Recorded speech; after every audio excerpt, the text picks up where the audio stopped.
మీరు ఒక మంచి ఫాదర్ అని, ఒక మంచి ఫ్యామిలీ పర్సన్ అని, కానీ మీరు బాగా చూసుకున్నంతగా మీ ఫ్యామిలీని ఇంకెవరు చూసుకోరని మీకు దగ్గర నాకు చెప్పారు. కానీ ఎందుకు మీరు మిమ్మల్ని ఇంకా సొసైటీకి మాత్రం అలా ఇంట్రడ్యూస్ చేసుకుంటారు ప్రతిసారి? ఫస్ట్ ఆఫ్ ఆల్ అది ఎవరు చెప్పారో వాళ్ళకి తెలియదు. ఒకటి, నా అంత యాంటీ ఫ్యామిలీ పర్సన్ ఉండడు. ఫ్యామిలీ అంటే ఏంటి?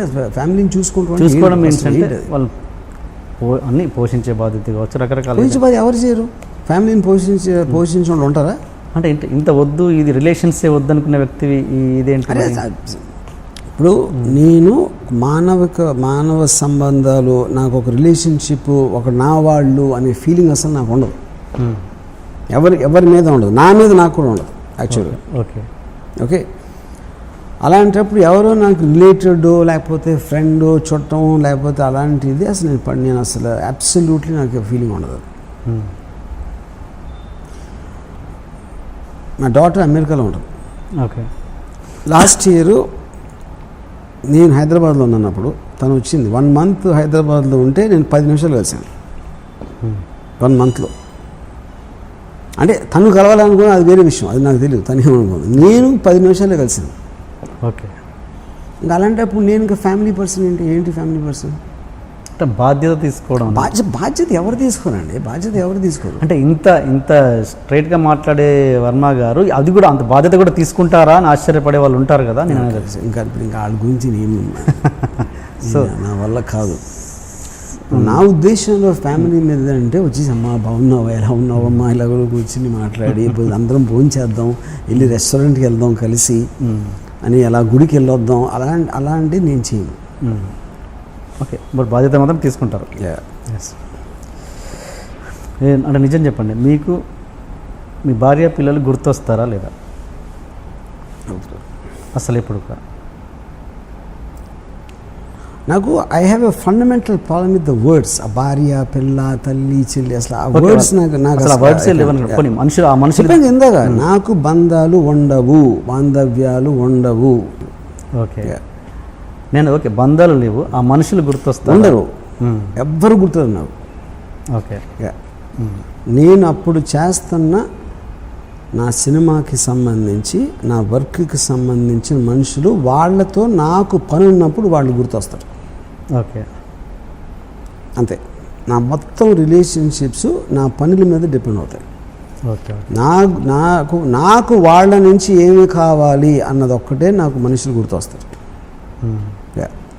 More selfish. Selfish, of course. I'm selfish and self centred. It is more stronger than selfish. Yeah, self-centered. మీకు మీది లవ్ మ్యారేజ్ కదా? Yeah. ఆ ఎపిసోడ్ చెప్పారు, మరి ఇదేమైనా చెప్పగలరా? లవ్ స్టోరీ, మీ లవ్ స్టోరీ ఎలా స్టార్ట్ అయింది? Yeah, my love story is like anybody else. ఆ టీనేజ్లో ఆ టైంలో అదంతా అయిపోయింది అంతే. అండ్ ఐ థింక్ నాకే తెలీదు నేను నాకు లవ్ చేసే ఒక కెపాసిటీ కానీ ఒక అర్హత లేదని. కానీ నాకు ఉన్నట్టు నేను తనని నమ్మించాను, తను మోసపోయింది. పెళ్ళైన తర్వాత మీరు మొట్టమొదటిగా షాక్ అయిన సంఘటన ఏంటి? పెళ్ళైన తర్వాత ఏంటి అంటే ఎలాంటి దీనికి సంబంధించి? పెళ్ళి అంటే మీరు ఎక్కడైతే మీరు అసంతృప్తి పొందారో, పెళ్ళి అంటే ఇదా? తను షాక్ అయిన ఇన్సిడెంట్ ఉన్నా, నేనేం షాక్ అవ్వలేదు. ఎందుకంటే నేను అంత స్వార్థపరునని తనకి పెళ్ళి అయిన తర్వాత వరకు తెలియదు. ఎలాంటి స్వార్థపరుడు అని? అన్నిట్లోనే అంటే కేవలం నేను చేయదలుచుకుందే నేను చేస్తాను, నాకు ఏమి ఇష్టమైతే అదే చేస్తాను. ఇంకొకరి కోసం ఇంత కూడా కాంప్రమైజ్ అవ్వడు, ఇంత కూడా అనేది అలాంటి స్వభావం నా దగ్గర ఉందని తనకి పెళ్ళైన తర్వాత తెలిసింది. ఓకే, ఈ ఇన్సిడెంట్ ఎంతవరకు కరెక్ట్?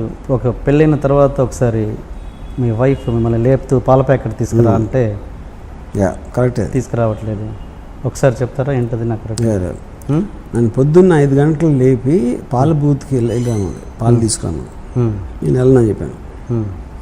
ఎందుకంటే నేను 5ంటికి లెగిసి వెళ్ళి క్యూలో నిలబడి పాలు తాగి వచ్చి కాఫీ తాగాలా లేకపోతే ఇంకొంచెం ఎక్కువసేపు పడుకోవాలన్నా 2 చాయిస్ల్లో నేను ఎక్కువసేపు పడుకుంటాను నేను అని చెప్పాను.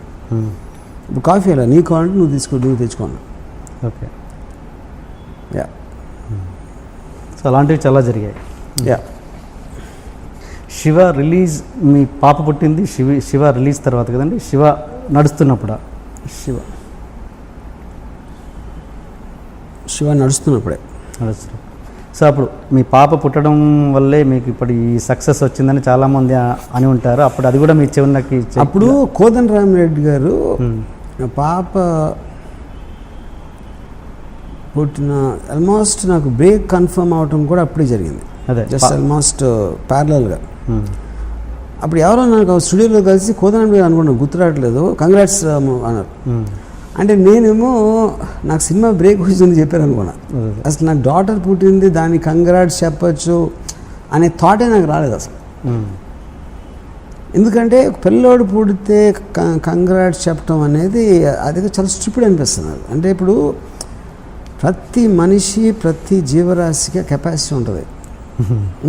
దానికి కూడా ఏంటి భూమిలో కాంగ్రాట్స్.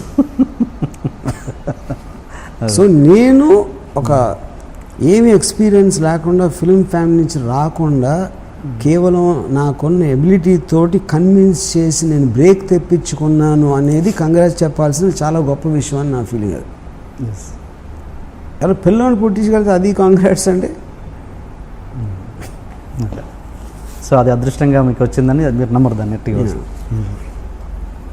మీ బ్రదర్ ఉన్నారు కానీ ఇప్పుడు నా అదృష్టం నేను అనుకోను, కానీ నాలాంటి ఫాదరు నాలాంటి మొగుడు మా వైఫ్కి ఉండటం వాళ్ళ దురదృష్టం అది మాత్రం.